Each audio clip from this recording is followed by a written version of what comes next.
ज्योति मल्होत्रा एक YouTuber, spy, sparrow, agent या सिर्फ एक मोहरा? आप लोग डिकोड करो यार। पिछले 2-3 दिन से आप लगातार हर न्यूज चैनल में एक ही नाम सुनाई दे रहा है आपको, ज्योति मल्होत्रा, पाकिस्तान के एक स्पाई। चलो, ज्योति मल्होत्रा पाकिस्तान की एक स्पाई है, एक एजेंट है जो हिंदुस्तान की इंफॉर्मेशन पाकिस्तान पहुंचाती थी, लेकिन इसका हैंडलर 13 मई 2025 को हिंदुस्तान से पाकिस्तान चला गया। एहसान उल रहीम उफ दानिश उफ इकबाल, और भी बहुत सारे नाम होंगे यार उसके। इसके पीछे भी एक रीजन है। बहुत सारे लोगों का क्वेश्चन आ रहा है कि हमने दानिश को क्यों अरेस्ट नहीं किया, यार मेन हैंडलर तो वही था ना। तो मैं आपको यह बताऊं कि 1961 वियना समझौते के तहत, या यूं कहें 1961 वियना कन्वेंशन डिप्लोमेट रिलेशन के तहत, हम किसी भी ऐसे आदमी को अरेस्ट नहीं कर सकते जो किसी हाई कमीशन में काम कर रहा हो या किसी एम्बेसी के अंदर काम कर रहा हो। हम सिर्फ एक ही चीज कर सकते हैं कि आप हमारे देश के लिए सही नहीं हो, आप हमारे देश में जासूसी कर रहे हो, आप 24 घंटे के अंदर हमारा देश छोड़कर जाओगे। सेम हिंदुस्तान ने भी वही किया। 12 मई को उसे बोल दिया गया कि तुम हिंदुस्तान छोड़कर पाकिस्तान चले जाओ, क्योंकि तुम हमारे देश के अंदर क्या कर रहे हो, जासूसी कर रहे हो। और 1961 वियना समझौते के तहत उसे हिंदुस्तान छोड़कर जाना पड़ा। लेकिन अब हम आते हैं ज्योति मल्होत्रा। यार सच में कौन है ज्योति मल्होत्रा? क्यों आज हर न्यूज चैनल, हर ट्विटर, हर मैसेज सिर्फ ज्योति मल्होत्रा को लेकर आ रहा है?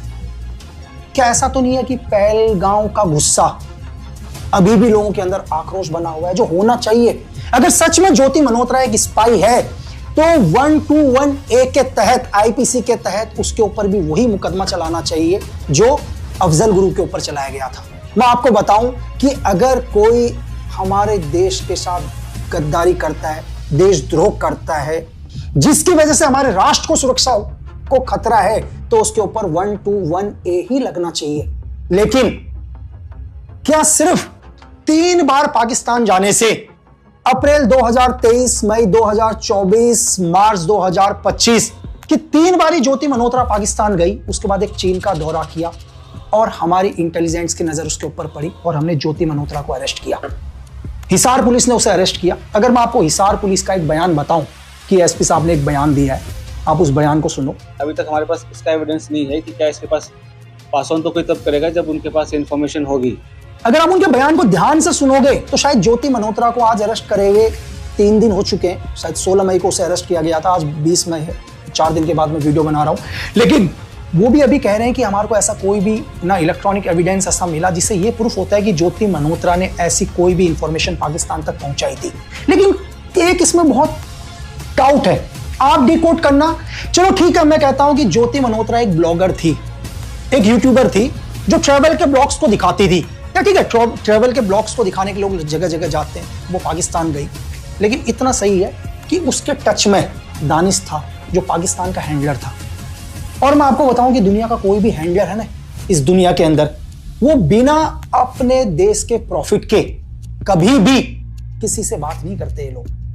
क्यों वो ज्योति मल्होत्रा के टच में आया? और जब ज्योति मल्होत्रा पाकिस्तान गई तो उसने वहां की इंटेलिजेंस के 3 बड़े ऑपरेटिव या इंटेलिजेंस ऑफिसर बोलो, उनसे ज्योति मल्होत्रा की मुलाकात करवाई। उन लोगों ने उन्हें क्या बोला ये तो इंटेलिजेंस ऑफिसर जानते होंगे या ज्योति मल्होत्रा जानती होगी। लेकिन मैं आपको ये समझाने की कोशिश करता हूं, लेकिन यार ज्योति मल्होत्रा के पास एक्सेस था क्या जो पाकिस्तान को दे सकती थी?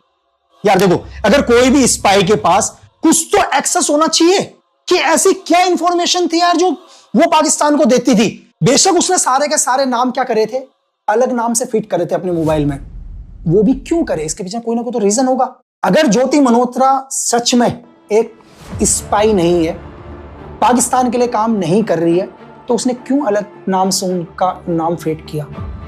वो जब वहां के इंटेलिजेंट ऑपरेटिव से मिलकर आई, ये बात उसने हिंदुस्तान की सरकार के साथ क्यों शेयर नहीं किया? क्यों वो बार बार दानिश के टच में रही, ये जानते हुए भी कि पाकिस्तान हिंदुस्तान का सबसे बड़ा दुश्मन है? 1947 से लेकर 2025 तक पाकिस्तान का सिर्फ एक ही काम है, इस देश के अंदर आतंक फैलाना।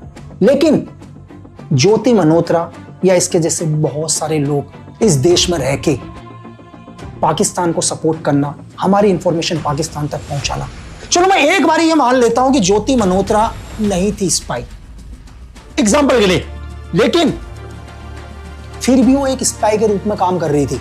आप बोलोगे यार क्या कैसी बात कर रहे हो? मैं आपको बताऊं, इंटेलिजेंस का काम करने का तरीका आपको कभी पता ही नहीं चलेगा कि आप किसी दूसरे देश के एजेंट बन चुके हो।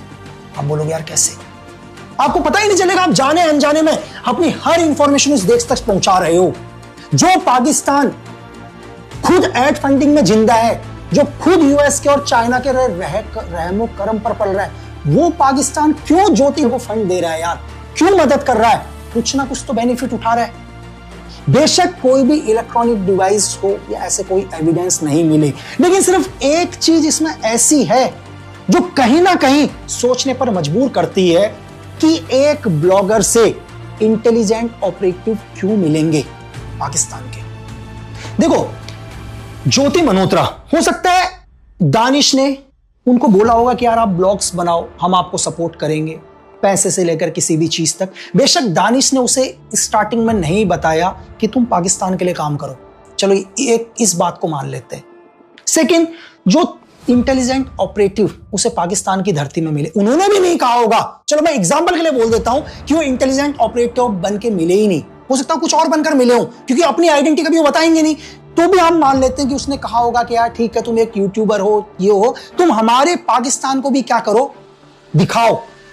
अब एक यूट्यूबर क्या होता है? एक यूट्यूबर यार कभी भी जाता, आपने देखा होगा, किसी अगर कोई फूड का ब्लॉग बना रहा हो, किसी रेस्टोरेंट में जाएगा तो खाने की बात करेगा, कभी ये नहीं बोलेगा यार खाना गंदा है। सेम ज्योति मल्होत्रा ने भी पाकिस्तान की जगह को एक्सप्लोर करना शुरू किया और पाकिस्तान का एक सॉफ्ट कॉर्नर रखना शुरू कर दिया। ये एक चीज है, हो सकता है कि वो जानबूझ के भी रख रही हो, लेकिन सिर्फ मेरे दिमाग में एक ही क्वेश्चन है, अगर मैं दानिश की जगह होता या मैं उन इंटेलिजेंट ऑपरेटिव की जगह होता, क्योंकि ज्योति मल्होत्रा के पास मुझे नहीं लगता कि ऐसा कोई एक्सेस था जो पहुंचा सकती थी, लेकिन फिर भी, क्योंकि मैं उसे पाकिस्तान का सॉफ्ट कॉर्नर रखने के लिए नहीं बोलूंगा, क्योंकि वो सच में अगर मेरी एक स्पाई के रूप में काम कर रही होती, क्योंकि मुझे पता है अगर वो पाकिस्तान का सॉफ्ट कॉर्नर रखेगी तो कहीं ना कहीं हमारी इंटेलिजेंस की तो नजरों में आएगी ना यार। सिर्फ एक बात, लेकिन हो सकता है कि मैं यहां पर गलत हूं, हो सकता है कि जानबूझ के आईएसआई ने ही एक ऐसा प्लान किया हो कि यार कोई ना कोई तो, देखो मैं भी ये सोच रहा हूं, क्योंकि मैं आपको बता रहा हूं कि सीक्रेट सर्विस की दुनिया आप सोच नहीं सकते किस हद तक जा सकती है।